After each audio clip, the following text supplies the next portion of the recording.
Hey guys, what's up? I'm CJ and welcome back to my galaxy. Today we're going to be talking about theories and questions I have about season 4 of Stranger Things. I have my notes here. It's a full page of notes and I'm probably going to condense them a little bit. I've been rewatching Stranger Things. I'm not completely finished rewatching it just yet, but I have got a few ideas that I've put together that I've noticed about all of this stuff.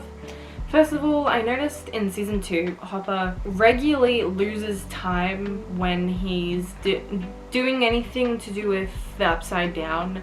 You know, anyone who is in the Upside Down, anything to do with it, does lose time. And what I'm getting out of that is that Victor Creel, because we know that there's some murder conspiracy theory going on here, I think that he most likely blacked out, lost time, and suddenly his entire family is dead. That's just my random theory. I think we can all agree that he was some way mind flayed, but that does make me wonder how long the Mind Flayer has been around for, how long the Upside Down has been around for. We know from flashbacks in season 1 from 11 being experimented on, from what we got from her backstory, is that she discovered the Upside Down because Brenna was obviously very confused, shocked that it was a thing. 11 seemed to randomly stumble upon it as well.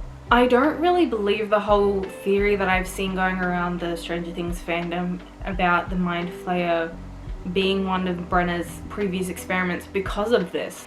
It just doesn't seem like it's something he would have known about, would have caused, you know, he was experimenting on it originally after 11 opened up the gate. Continuing with the Mind Flayer and the Upside Down, I believe this whole thing is kind of like, how do I describe it? It's like an energy, an essence of some form, like the Star Wars Force, like the Force in Star Wars. It's some sort of energy thing that's just been created somehow. It's there, and I think in season 4 we will understand more where it came from.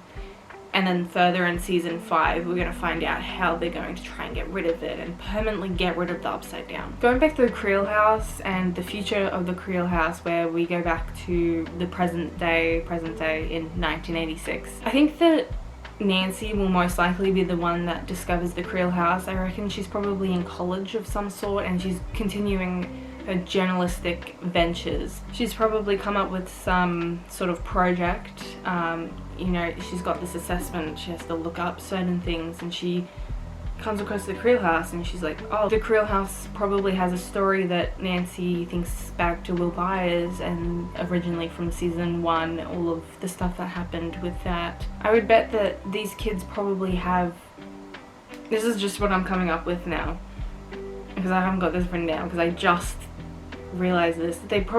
Nancy probably goes to the psychiatric hospital and talks to Victor Creel, and that's where we're introduced to all these new characters, and then they go to the Creel house because they think there's some sort of conspiracy theory going on here, and then they discover the grandfather clock and things start unraveling from there. You know how the story normally goes in Stranger Things, that all these stories unravel and they come back together and for the climax, and everything's figured out, they fix it and then repeat the following year. I do think that this season is going to focus a lot more on the Upside Down, the creation of the Upside Down, the discovery of the Upside Down, Brenna's experiments, as well with 11's backstory. This bringing me to the Nina project. I will probably make a whole different video on this, so I'm just going to briefly say all my predictions about Brenna, 11's backstory, then the Nina project. My question on this is, why is 11 seemingly isolated from everyone else? In season 2 we see that she doesn't really remember Callie. The only memory she has is from her mum. That being the only kind of memory, it's not really memory, is that 11 only really knows her little room that Brenna put her in, where she was isolated from everyone. And we clearly know that 11 for some reason is not with the Nina project kids, which to me makes no sense, because for some reason she's more special maybe than the other kids and her ability is different. Maybe all these kids have similar abilities but 11 didn't, so she was experimented more on. Is there a possibility 11 knew of these kids and she's just not spoken of it? Maybe how she was protecting Mike, Lucas and Dustin in season 1 from the gate, the Upside Down, she's protecting them from what happened during the Hawkins lab massacre. But I can guarantee you this whole witching hour 3 a.m. thing, that the theory that's going around with Brenna's Nano Project experiments is going to be true, because Brenna woke 11 up in the morning from her slumber for an experiment.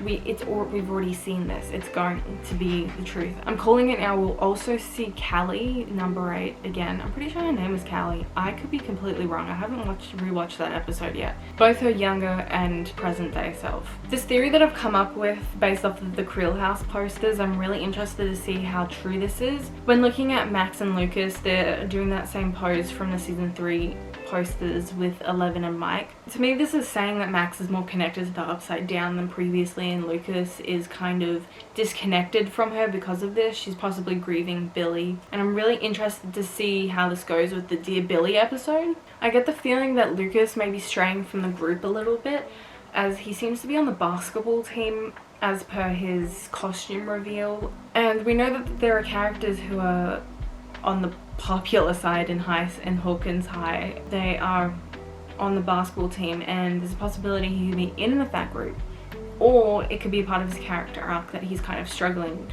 to not be ostracized from this group, because we know that Lucas, Mike, Dustin, Will are all more isolated from groups and their peers.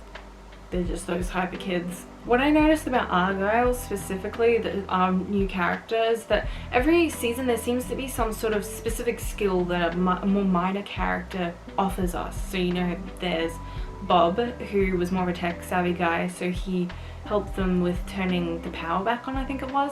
We had Alexei, who had Russian intel that gave them a plan and what to do about it, where all the stuff was for them to shut down. We also had Erica, who helped Robin, Dustin, and Steve get into the Russian base. And two out of these three characters, they ended up dead. So a part of me thinks that maybe the painful character death may be Argyle, and I'm not prepared to be emotionally attached to this character and just for him to die. So it better not happen. Jonathan needs friends. Originally, the one thing that I couldn't really come up with some form of theory was for the dive episode, but upon watching season 2, I realized that Bob immediately starts pointing out like all these lakes, rivers, whatever they were, with the tunnels that Will was drawing from the Upside Down and the Mind Flayer. So there's a possibility that there are new tunnels of some sort of the Upside Down is connecting to Hawkins again, like in season 2, and that these are more underwater because it's protected from fire, which I find really interesting. And plus the scene we do see that I'd assume is from the diver's Steve, and the last time Steve did something directly was in season 2, you know, and went into the tunnels. So I'd assume like maybe there's a correlation between those two. Speaking about the themes, the Duffer Brothers, I think, from what I've seen from the trailer, it seems that they're going for a horror vibe like season 2 and bringing back the elements that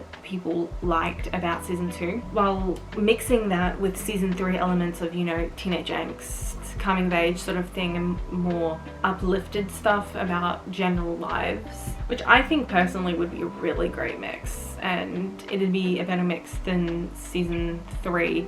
I just think there wasn't enough of a balance in season 3 as there could have been. To finish off talking about Hopper and all my questions, my theory of how he survived, you know, he jumped into the Upside Down, he was sick, dying, you know, how we see in season 2 of Hopper being captured by those in the tunnel with those vine things, and then Will Byers getting sick from being in the Upside Down, and I assume the Russians get him somehow. You know, Hopper is lost, he has no hope of surviving, he doesn't know how to get out, and somehow Russians find him in there and take him out. There's a possibility that, you know, they're experimenting on him, and that's why he's been kept alive in the end credit scene in season 3. And not to mention that on the poster he's the person looking back, so he's got a possible connection to the Upside Down. I think the people who are looking back on the posters are probably the people who have connections to the Upside Down, who are going to be a part of the climax, part of the conspiracy theory of what the Mind Flayer is doing. Personally, I think the Mind Flayer is building some sort of army, but for what, I'm not quite sure. I think they're trying to take over Hawkins, but I don't know what the motive would be. I think that's a part of finding out why the Mind Flayer exists in the first place and how long the Mind Flayer has existed for. It seems to have existed for a lot longer than we originally thought.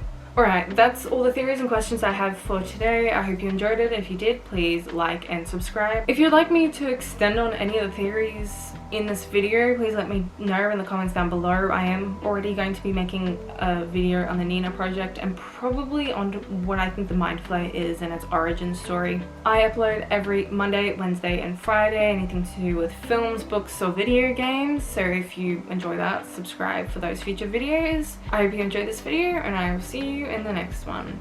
Bye!